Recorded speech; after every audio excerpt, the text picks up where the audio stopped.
Estamos vivendo os últimos suspiros de uma modernidade? Ou os tempos atuais já podem ser denominados de pós-modernidade? Há um movimento intelectual que pode ser chamado de pós-modernismo? Quais são as grandes questões da modernidade que encontram eco nos dias atuais? Não são poucos os que fazem apologia ao pós-modernismo, entendido ora como tempo cronológico, ora como um movimento intelectual. Em tal grupo, busca se enquadrar na mesma categoria matrizes teóricas heterogêneas, principalmente aquelas advindas da filosofia francesa contemporânea, cujos teóricos, de fato, nunca rotularam suas produções como pós-modernas. Também não é pequeno o contingente daqueles que criticam a farsa pós-moderna, classificada como irracionalista e relativista, especialmente pelos pensadores das correntes positivistas e neomarxistas, que enaltecem, entre outras questões, o predomínio da razão e a objetividade das ciências. Muito menor, porém, é o grupo daqueles que se dispõem a pensar a contemporaneidade buscando compreender o porquê fazemos o que fazemos. Bem, em primeiro lugar, eu vou mudar um pouquinho a palavra e não falar em pós-modernismo, e vou falar em pós-modernidade, para não confundir, principalmente, para não confundir aquelas pessoas que estão acostumadas a compreender o pós-modernismo como um ismo, como um estilo, como um conjunto de estilos mais ligado à área da arte, da estética. Então eu vou falar em pós-modernidade como um tempo e como uma maneira de viver, uma maneira de estar no mundo. O pós-moderno e a pós-modernidade procura marcar uma diferença com um período longo, uma maneira de vida longa dos últimos 200 a 300 anos, que vem da Europa e que se chamou modernidade. O uso do prefixo pós significa que é algo que vem depois da modernidade, mas o pós-modernismo, a rigor, não significa uma teoria ou um conjunto bem delimitado ou delimitável de pensamentos, mas talvez seja melhor dizer o que o pós-modernismo não é. O pós-modernismo não é a crença numa metanarrativa única, numa coisa do tipo assim, a natureza humana, a noção de totalidade, de um sujeito pré-existente ao mundo social, ao mundo da história.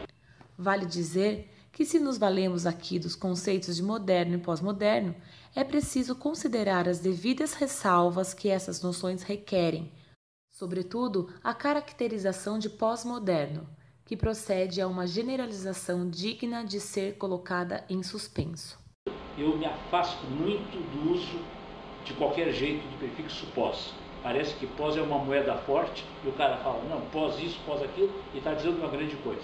No meu entendimento, é meu e não é só meu, mas não é da maioria também, o pós tem que ser usado com muita parcimônia. Eu estou de acordo com o pós-moderno e eu parei de usar inclusive o pós-moderno e pós-modernidade e prefiro usar hoje contemporaneidade. Não se trata, portanto, de disputar qual conhecimento é o mais verdadeiro, o que envolveria um entrave de ordem ética e que atingiria em cheio o que é caracterizado como pensamento pós-moderno. Se esse paradigma se caracteriza pela valorização da diferença, pela pluralidade da razão, como justificar a tentativa de demolição de outras perspectivas só porque são discordantes? O que se pretende, portanto, é problematizar alguns efeitos do pensamento moderno na sociedade e na educação e apresentar outras possibilidades. A crítica que o filósofo francês Michel Foucault efetua a respeito de conceitos caros à modernidade, tais como a razão e, em consequência, a racionalidade que esta engendra, o predomínio do conhecimento científico na produção dos saberes ou, ainda, a ideia de um a priori do sujeito não se deve ao fato de pretender ser pós-moderno, conforme atestam alguns, mas problematizar, manter uma atitude crítica a respeito dos efeitos de verdade que tais processos produziram e continuam produzindo. O argumento de Foucault parte da ideia de que, embora ocorram algumas rupturas, há, sem dúvida, um conjunto de continuidades no que se refere a questões que irrompem no que se convencionou denominar de período moderno e, ainda, outras que até mesmo são intensificadas. Todo pensamento sistematizado comporta, em maior ou menor grau, uma metafísica, ou seja, uma explicação sobre o que é o real, e a partir do caminho escolhido, advêm conceitos que se articulam e formam uma teoria ou discurso sobre um determinado tema. A herança iluminista, ancorada no potencial da razão como guia da humanidade, prega que o ser humano possui em seu intelecto o aparato que precisa para acessar e manipular a realidade. No pensamento aqui convencionado de pós-moderno, a realidade é inacessível em seu âmago, pois temos somente os órgãos dos sentidos para acessá-la. Uma vez que não é possível saber com exatidão o que é o real, critica-se não a existência da realidade independente da percepção humana, mas a capacidade da razão de dar conta da complexidade do real. Para deixar claro, para o ser humano, o elo entre as percepções, o pensamento, as ideias e o real é a linguagem. Mediamos nosso pensar e a materialidade com diversas formas de comunicação compreendidas no conceito de linguagem. Levando em consideração que as línguas são criações humanas para potencializar a vida, não podemos ignorar seu poder performativo. Se não há nada de concreto e natural nesta ferramenta, ou seja, se não há correspondência direta entre o pensamento, a linguagem e a materialidade, fica difícil advogar verdades universais, morais transcendentes, valores únicos. Se por um lado há o risco da imposição totalitária, por outro lado há o risco das imposições linguísticas, o uso antecipado da arbitrariedade dos signos como arma linguística desonesta. Há uma interação entre o que existe aí, que é uma materialidade, existe sim. Vocês que estão aí me assistindo, vocês que estão aqui me perguntando, não são fantasia minha, não são uma criação, não são uma abstração, não são produto da minha ideia. Existe essa materialidade, mas essa materialidade eu só sei que ela existe porque eu dou sentido a ela. E ao eu dar sentido a ela é que eu chamo de realidade. Portanto, pós-virada linguística, isso é muito ingênuo dizer, vamos na realidade mesmo. Bem, a realidade mesmo cada um tem a sua realidade. Elas podem não diferir muito uma das outras, porque nós temos as mesmas histórias culturais, somos formados muito proximamente dentro de mesmos valores, dentro de mesmas experiências, mesmas memórias, enfim, mesmas heranças culturais. Mas mesmo assim, nós temos diferentes enfoques. Aquilo que eu chamo a realidade, sim, é uma realidade, mas é uma realidade a qual eu dou sentido, uma materialidade que está lá, e sem eu dar esse sentido, ela não existe. Portanto, não existe uma relação dialética, não é isso, e não existe, nessa perspectiva, uma ideologia que mascare a realidade. Tudo é máscara, tudo é visão de quem interpreta, tudo é interpretação, que não é só interpretação. Existe e eu insisto nesse ponto, existe uma materialidade lá fora de mim, e no meu corpo existe uma materialidade. Quer dizer, eu não sou homem porque eu inventei de ser homem, porque eu me imagino homem. Eu tenho sexo de homem. O que eu faço com isso é a minha. É bem verdade que alguns conhecimentos parecem possuir maior regularidade que outros, conferindo-lhes evidentemente um maior efeito de realidade, como, por exemplo, aqueles que advêm das ciências exatas, nomeada também de ciências duras. No entanto, mesmo esses conhecimentos encontram limitações e insuficiências, o que deixa evidente os limites da razão. Isso não significa, de modo algum, defender o relativismo, mas tão somente compreender que os diversos conhecimentos, mesmo os conhecimentos científicos, estão sempre ancorados no contexto sócio-histórico envolvidos em relações de poder. Das assim chamadas ciências duras, porque, dentre outras coisas, ele estava interessado como que o homem ele surgiu na modernidade como sujeito e objeto de saber para uma ciência possível, e tentar mostrar que essa ciência possível, chamada ciência humana, ela é muito frágil, porque esse homem nem sempre existiu. Ainda que a natureza humana tivesse existido na Idade Clássica, o homem, enquanto sujeito objeto de saber, é uma invenção moderna, e na contemporaneidade ele está prestes a desaparecer quando ocorreria uma nova descontinuidade na ordem dos saberes. Então, é preciso situar essa questão, né, a partir de uma delimitação arqueológica, e o propósito desse autor, né, em tratar especificamente das assim chamadas ciências humanas, ao contrário das chamadas ciências duras, né? E sobre a questão das regularidades, sim, né, cada época mantém também as suas formações discursivas, as suas regularidades, a partir das quais, né, esses saberes são apreensíveis, e a partir das quais é possível atribuir a eles uma verdade, né? E basicamente nós poderíamos resumir assim essa diferenciação entre um método arqueológico aplicado às ciências humanas, ou às ciências do homem, né, e um método da epistemologia histórica francesa, que estudou outra classe de ciências, né, as assim chamadas ciências duras. Então, porque na ciência existem essas descontinuidades, mas elas são umas descontinuidades de rompimento. Então você tem desde a ideia, por exemplo, quando você pensa a questão de números. Então, vou voltar bem na história, né? Você tem os números naturais, que são as contagens, e aí você tem um número que é um número irracional, que é o raiz de 2, lá que o Pitágoras fala que não existe. Por que não existe o raiz de 2? Porque ele não consegue encontrar nenhum número cuja divisão vai dar esse número que é a raiz de 2. Só que Euclides consegue mostrar que esse número existe geometricamente, então cria-se um conflito. Existe ou não existe esse raiz de 2? Isso nós estamos falando lá 300 anos antes de Cristo. Isso só vai se resolver no século XIX. Mas aí como que vai se dar essa construção para se resolver isso? Bom, vai se criar, aí que eu acho que é interessante, né? Porque assim, a ciência cria todo um discurso, né? E cria todo um repertório sobre o que é o número, como se organiza o número, sobre a ideia de continuidade, para que dentro desse propósito você consiga dizer, olha, a reta é contínua. Então, o que significa reta ser contínua? Ela é formada por infinitos pontos.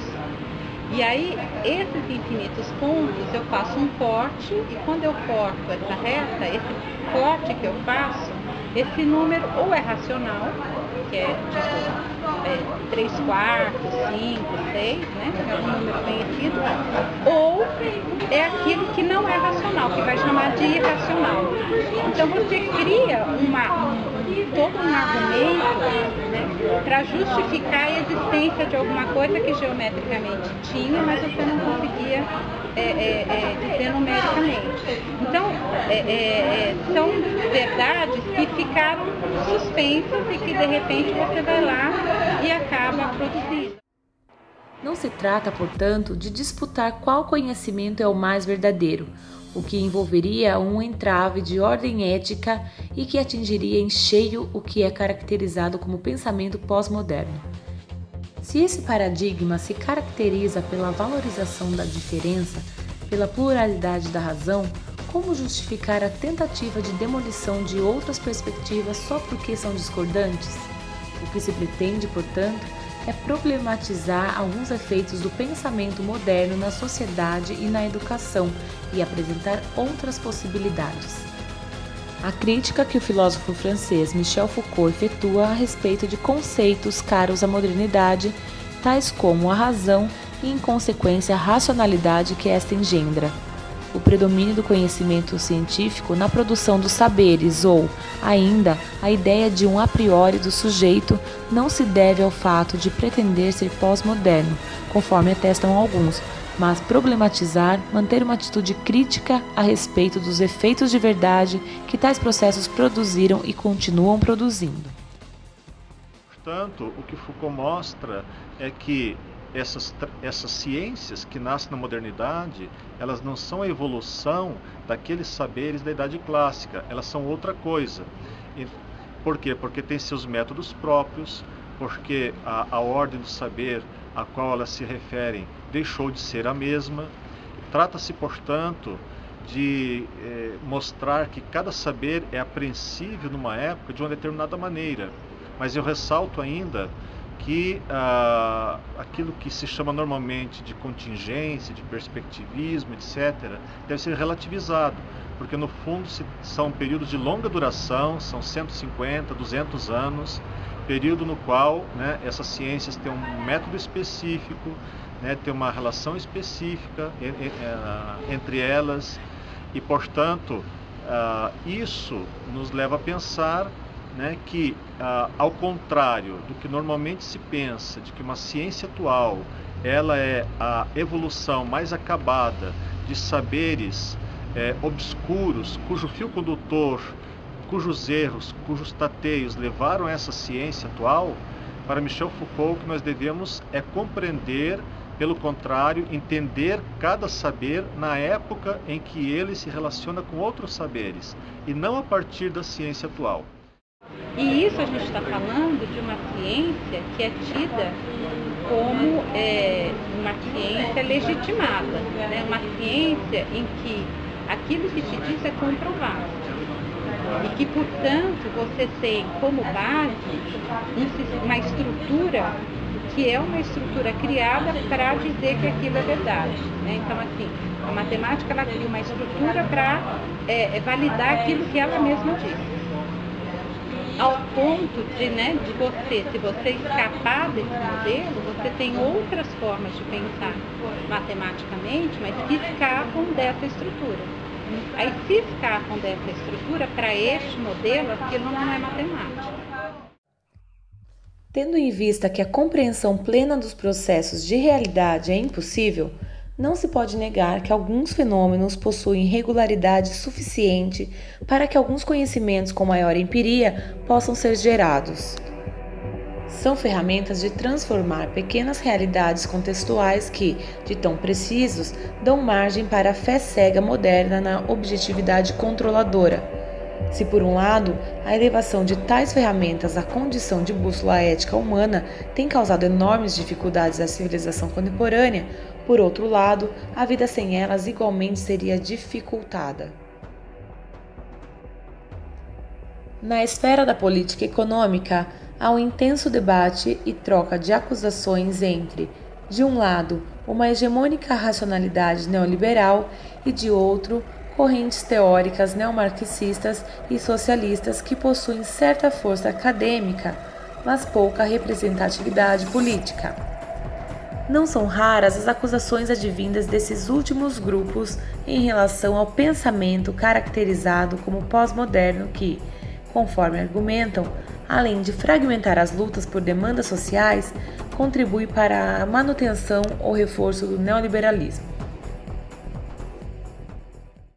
Je vais prendre un exemple qui est un peu caricatural. Mais le marxisme d'une certaine époque, à la fin du 19e, au début du 20e siècle, le marxisme admettait en effet que dans la société capitaliste, l'homme ne recevait pas toutes ses possibilités de développement et de réalisation, que la nature humaine était effectivement aliénée dans le système capitaliste. Et le marxisme rêvait d'une nature humaine enfin libérée. Or, cette nature humaine, quel modèle utilisait-il le marxisme de cette époque-là, du 19e, du début du 20e siècle, quel modèle utilisait-il pour la concevoir, pour la rêver? C'était en réalité le modèle bourgeois. Le marxisme a considéré qu'une société heureuse, c'était une société qui faisait place, par exemple, à une sexualité de type bourgeois, à une famille de type bourgeois, à une esthétique de type bourgeois. Et c'est d'ailleurs tellement vrai que c'est comme ça que ça s'est passé en Union soviétique, où sous prétexte de réaliser une société où l'homme réaliserait enfin sa nature, on a reconstitué une espèce de société à la fois réelle et utopique qui est transposée de la société bourgeoise du 19e siècle. You know, I know this steak doesn't exist. I know that when I put it in my mouth, the matrix is telling my brain that it is juicy and delicious. After 9 years, you know what I realized?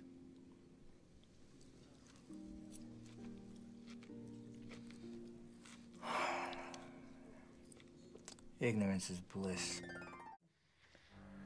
Alguns chegam até mesmo a considerar Foucault como um pensador alinhado ao neoliberalismo, sobretudo pela constante desconfiança e questionamento que este apresenta em relação ao Estado e, também por conta de seus escritos sobre o liberalismo, que resultaram na obra Nascimento da Biopolítica, o que Foucault aponta, no entanto, que o socialismo, embora tenha um extenso corpus teórico, não tem uma arte de governar própria, e foi esse motivo pelo qual ele se deteve na análise do liberalismo econômico.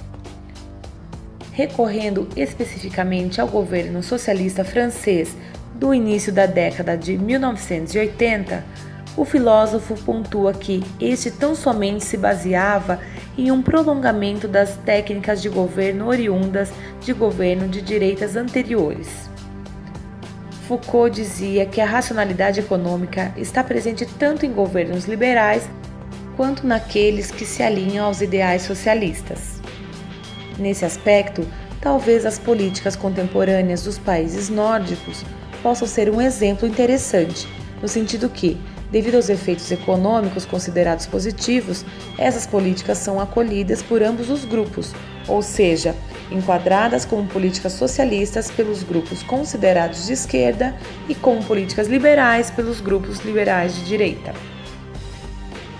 Em relação à intensa troca de acusações, tanto de um lado quanto de outro, em relação aos efeitos históricos de tais políticas, que resultou, como bem sabemos, em totalitarismos, judicialização da vida por meio de uma governamentalidade biopolítica, intensificação de tecnologias de segurança que atuam não na manutenção da ordem, mas na regulação e gestão da desordem, conforme, aliás, podemos notar de modo bastante acentuado nas recentes estratégias utilizadas pelo ilegítimo governo brasileiro no tocante à intensa precarização ou à subtração de direitos sociais, além da repressão violenta das manifestações contrárias à gestão da desordem via aparato militar. Não por acaso, Foucault diz que mesmo no interior da paz civil, a política é a guerra continuada por outros meios, porque essa prioriza a guerra infindável contra as possíveis ameaças internas à sociedade, tornando cada cidadão um inimigo em potencial. Em suma, parece que em praticamente todo projeto político temos assistido desigualdade de todas as ordens e há uma infinidade de mortes resultantes de guerras, conflitos sociais e econômicos. Desse modo, compreendemos que se trata de um debate complexo e problemático, já que, diante de tais acontecimentos, é extremamente dificultoso, se não impossível, fazer menção a qualquer positividade política. Não se trata, contudo, de simplesmente abandonar a discussão. O posicionamento é o da constante desconfiança, tanto das pretensões estatizantes quanto daquela oriundas de um suposto livre mercado. Seguindo a perspectiva Foucaultiana, acreditamos na necessidade de se pensar para além das racionalidades políticas vigentes, uma tarefa demasiadamente complexa. Eu diria que tanto isso que vocês estão chamando de racionalidade neoliberal, como isso que vocês estão chamando de correntes teóricas neomarxistas, socialistas, etc., todas elas estão articuladas com uma racionalidade moderna. Então, portanto, umas não são alternativas às outras. E eu diria que sim, nós temos condições de pensar políticas contemporâneas para além desses referenciais, dialogando com eles, muitas vezes, mas que se colocam fora desses referenciais e para além deles. E aí eu estou pensando especificamente no Deleuze e no Guattari, que, do meu ponto de vista, implicam uma outra forma de pensar a política, que não é marxista e que não é liberal, ainda que alguns liberais façam uso e tentem liberalizar, se vocês quiserem dizer assim, Deleuze e Guattari, e com Foucault também. Eu acho que, ainda que Foucault tenha estudado o neoliberalismo, Foucault não foi um liberal, não foi um neoliberal e também não foi um marxista. Eles estão justamente buscando alternativas de pensar a política de forma diferenciada. Então, a essa pergunta, se nós teríamos condições de pensar isso diferentemente, eu acho que sim. Eu acho que tem quem esteja fazendo o exercício de pensar isso diferentemente e abrindo uma direção que nos permite pensar o cotidiano de forma diferente daquela que vem sendo pensada. É importante a gente falar sobre essa premissa de que somente o marxismo é possível de nos fornecer um instrumental para mudanças muito radicais. Né? Eu acho que convencionou-se a pensar que só era possível fazer revoluções com um instrumental marxista. Os novos movimentos sociais, né, e aí eu incluo os movimentos feministas, como o Marcha das Vadias, por exemplo, vem partindo de outras premissas. Né? É claro que eles não são movimentos declaradamente antimarxistas, né, mas vão trazer alguns instrumentais, inclusive uma linguagem, porque trata-se de pensar também uma linguagem e uma estética do próprio movimento, mas o que a gente vê já há algum tempo, enfim, desde os movimentos de Occupy Wall Street, movimentos mundiais de jovens, né, geralmente protagonizados por jovens, por gente muito jovem mesmo. Esses movimentos começam a trabalhar com uma outra linguagem, uma outra estética, uma outra forma de pensar a revolta, a insurreição, as formas de dizer não, as formas de controle. É claro, a reação que se tem é uma reação, né, a gente que estuda Foucault, a gente começa a entender que é uma reação a um modo de condução da vida, né, que implica a economia, a sociedade, do ponto de vista de uma perspectiva do neoliberalismo. Né? Então, as armas tradicionais do marxismo talvez não sejam eficientes em relação a essas formas de condução, de conduta realizada pelos governamentos no neoliberalisme. Et qu'est-ce que c'est être de gauche pour toi? Ouais. Moi, je vais te dire, je pense qu'il n'y a pas de gouvernement de gauche. Pour ça, là aussi, il ne faut pas s'étonner. Notre gouvernement, qui devrait être un gouvernement de gauche et qui n'est pas un gouvernement de gauche, c'est pas qu'il n'y ait pas de différence dans les gouvernements. Il y a au mieux, ce qu'on peut espérer, c'est un gouvernement favorable à certaines exigences ou réclamations de la gauche. Mais un gouvernement de gauche, ça n'existe pas, car la gauche n'est pas affaire de gouvernement. Atualmente, há um embate entre o neoliberalismo hegemônico e propostas socialistas que dominam o contexto político. Há alternativas? Os teóricos da filosofia francesa contemporânea ajudam a pensar essa questão? É possível pensar em uma educação que escape, em alguma medida, dos modelos criados pela razão iluminista? Em um momento em que a escola parece cada vez mais alinhada à racionalidade neoliberal, é possível pensá-la como um espaço de heterotopias, de resistência e de práticas pedagógicas que promovam o cuidado de si, que por sua vez pressupõe sempre o cuidado com os outros?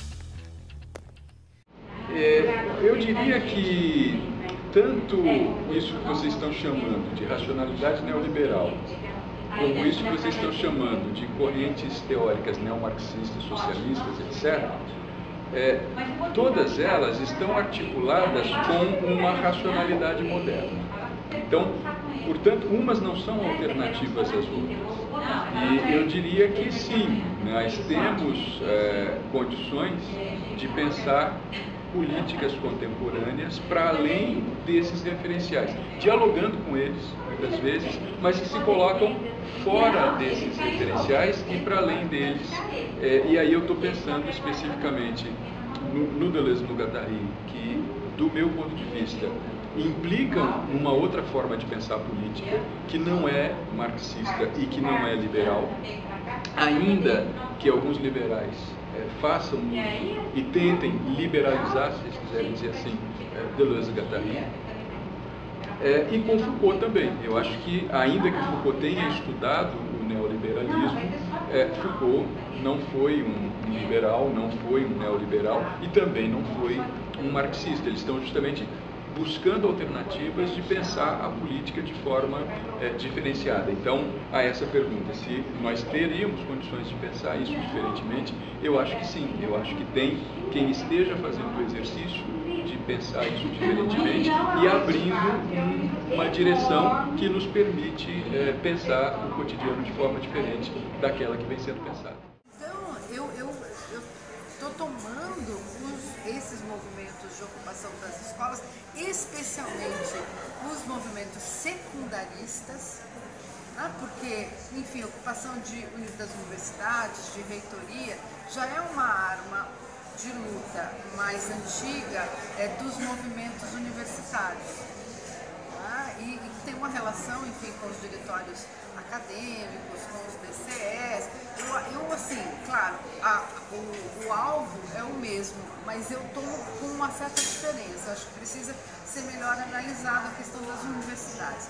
Mas eu me debruço mais sobre os movimentos secundaristas, que são pessoas muito jovens, né, que tomam a escola para dizer que elas querem a escola. Essas pessoas não pularam os muros da escola, elas pularam para dentro, para tomar a escola e para dizer que elas querem a escola, mas elas querem a escola de outro jeito. Elas estão interessadas em discutir gênero, sexualidade, filosofia política contemporânea, física nuclear, geopolítica do mundo árabe. Bom, se é possível escapar do modelo criado pela ministra da Educação, isso a gente já está vendo que é possível a partir do momento que os afetos, o Catarina coloca no sentido daquilo que convoca o sujeito a se afirmar na sua potencialidade subjetiva única e de ver as coisas tal como passam por ele, porque ele deixa de ser contaminado por aquilo que é homogêneo, por aquilo que é do Estado. As ocupações nas escolas no âmbito nacional já estão mostrando isso. O que é isso?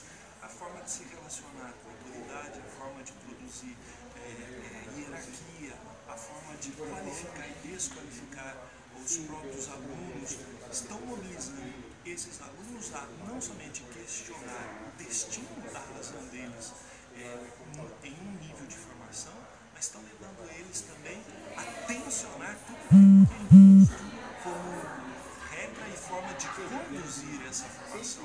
Esse é um ponto interessante. Com isso, é possível dizer que subjaz aí uma crítica a toda forma de relação neoliberal, porque a conjuntura neoliberalizante é a conjuntura da eterna dívida do sujeito consigo mesmo. Não somente dívida econômica, mas uma dívida de perfeição do seu corpo, uma dívida em que ele não pode aceitar-se como a si mesmo porque tem um padrão pré-estabelecido. E é contra o padrão da política neoliberal e o padrão econômico que está todo esse movimento reivindicando uma outra forma de ser governado e de querer participar da vida pública. Então, isso quer dizer o quê? Que claro que entra o cuidado de si, porque esses alunos e todas essas mobilizações fazem com que eles sejam sujeitos de suas próprias ações, fazem com que eles criem um autogoverno que era impensado e que funciona como uma forma de sabotar o sistema e o Estado, porque eles jamais imaginariam, vamos dizer, o poder estabelecido, de que ele pudesse ser contestado de uma forma organizada outra. O que isso quer dizer? Que eles estão se virando. O se virar aqui é uma forma de criar uma outra relação que não é dada pelas regras ou de um sistema político ou econômico e etc. Então eles vão para a escola, eles limpam a escola, eles cuidam da escola, eles fazem o sopão, eles têm aula, eles pensam, eles produzem temas que dentro da escola não é possível que exista tal como se está produzindo. E é importante dizer também uma outra coisa, é que quando eles contestam a reforma do ensino médio, a PEC 241, estão também se mobilizando no sentido de que é possível escrever a história de uma outra maneira. Com isso, a gente volta ao iluminismo para dizer que toda aquela herança que nos foi dada como um jeito de repetir as coisas na história, ela passa a ser questionada. Então, eu acho que é possível e tudo assinala para esse momento. É isso.